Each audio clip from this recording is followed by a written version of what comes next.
Hey there, all you movie mechanics out there. Welcome to The Fixer, the show where we take a look at movies that just missed the mark and see what could be done to make them a little bit better.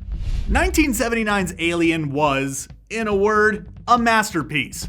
And its sequel, 1986's Aliens, was a more than worthy follow-up. After that, however, things started to go downhill pretty quickly. The franchise would go on to give us such classic bits of suck as Alien vs. Predator Requiem and the most recent entry, Alien Covenant. While any single one of those films would make for a worthy entry in this series, instead we're going to take a look at the best of the worst and see if we can instead make it the worst of the best. Let's fix Alien 3. Don't kill the heart of the story. Alien 3 opens with the survivors of the previous film, Ripley, Hicks, Newt, and the important half of Bishop asleep in their cryopods aboard the Sulaco. After a rogue facehugger attacks, the pods are jettisoned, and they crash land on Fury 161. We then find out that not only was Ripley impregnated with an alien embryo, but the other survivors were killed in the crash. Now this is a huge fault, mainly because of what the characters of Newt and Hicks represented for Ripley. After the events of Alien, Ripley was left as a bit of a broken character. She couldn't really open up or relax around anyone. That was until she started to get to know Hicks. Hicks was a grounding factor for Ripley, bringing her back to humanity in a way. In Hicks, Ripley also had a kindred spirit. Hicks is, in a lot of ways, the male version of her. Both were forced into leadership roles after the deaths of their respective commanding officers at the hands of a xenomorph, and both wound up being the last surviving members of their respective crews. So the possibility of growth that Hicks could have brought to Ripley was huge. And of course, no one could have had a bigger impact on Ripley than Newt. Newt came into Ripley's life shortly after she found out that her own daughter, whom she had promised that she would get back to by her 11th birthday, had died at the age of 66. So Newt became a sort of surrogate daughter for Ripley. She took on a protective role over the little girl, which could have continued on into the third film. Imagine seeing Ripley not only worried about her own well-being in a prison full of criminals and rapists, but also that of a little girl. It could have really served to ramp up that tension in addition to providing Ripley with some awesome character moments. Instead, she got to watch yet another daughter get taken away from her, which that's not depressing at all. Now, it is worth noting that there were actually drafts of the script for the film that had both characters survive, even one where they lived and Ripley died. And their absence from the film could have very well been due to not being able to get Michael Biehn or Carrie Henn to return, but it at least could have been handled a little bit better. In the final film, their deaths don't really seem to affect Ripley on any sort of deep level. Okay, sure, she does show some emotion when their bodies are dropped into the leadworks, but after that, they only really warrant the occasional mention.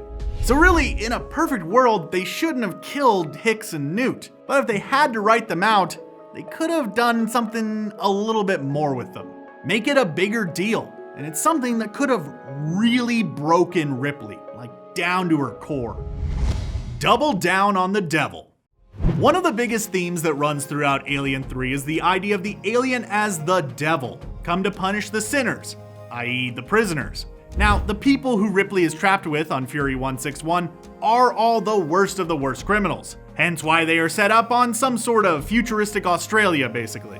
However, there is also a large population of them who have found God while incarcerated. Now, this gives us a pretty solid theme to go off of. The question of whether or not a person can be truly redeemed, or if they all must eventually face the devil. However, outside of a few small moments here or there, the prisoners are largely just treated as cannon fodder, and the characterization of the prisoners is just overall very poor. Let's try something, Alien fans. Can you name a single one of the prisoners?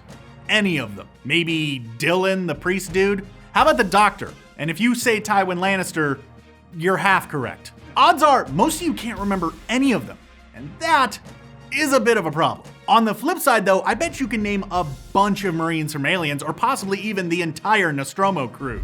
So the film sets up this big religious motif and then stomps all over it by basically ignoring the characters to whom the question of faith is important. Instead, they should have spent more time getting into the idea of redemption. Have Ripley sit down with more of the prisoners and actually talk to them. Have the audience hear about why they were there in the first place, and how they have tried to repent for their crimes. We did get a few moments like this in the final film, mainly with the doctor and the black minister dude. But outside of that, there really wasn't anything. And it just kind of left me wondering, why should I care about any of these people getting killed? The answer? Well, I really shouldn't. And therein lies the problem. On top of that, you know the biggest thing that they could have done to make Alien 3 just a little bit better? Don't make Alien Resurrection.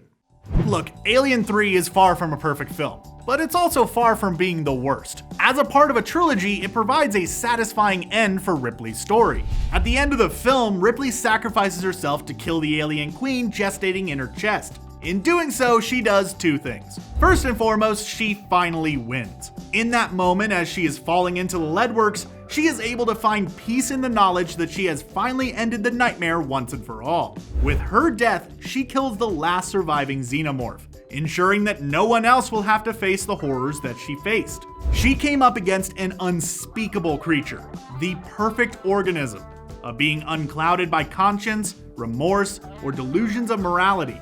And she won, despite the chances being stacked against her. On top of that, she also finally brought to an end the story of the Nostromo. In the first Alien, we were introduced to the crew of that ill-fated commercial mining vessel, and we watched each and every single one of them drop, except for Ripley. With her death, she joined her crew and was finally able to rest. And then they kneecapped the ending of that film by bringing Ripley back in Alien Resurrection, which served neither film. It hurt Alien 3 by taking the weight out of the ending, and it ruined Alien Resurrection by giving us a character who looked like Ripley and was named Ripley, but was in basically no way the same character. They could have done that film without Ripley, and really it would have been basically the same. Which is why I choose to ignore that fourth film's very existence. As far as I'm concerned, Alien 3 was the end of that story, and maybe that's the way that you should start thinking as well.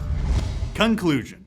Alien 3 is in no way a great film, but neither is it that bad. By itself, the film is watchable at best. It provides audiences with what they probably want from an Alien film. Plenty of xenomorph action, and the occasional edge-of-your-seat scares. Covenant could have learned something from it. As part of an enclosed trilogy, however, Alien 3 serves as a fitting end for a great story. If you haven't watched Alien 3 because you heard that it wasn't that great, or maybe you haven't watched it in a few years because it left a bad taste in your mouth, I'd recommend taking a couple hours out of your day and giving it a watch, because it really is a worthwhile entry in the Alien franchise. That being said, no film is perfect, and maybe with these fixes, Alien 3 could have gone a long way towards living up to its predecessors. And we got problems, we stand together! But that's just what I think about Alien 3. What would you fix about the movie? Be sure to leave your thoughts down in the comments below, and while you're down there, why not consider subscribing to The Collective for more awesome stuff just like this or any of the other stuff that we've got coming down the pipeline. It's gonna be awesome!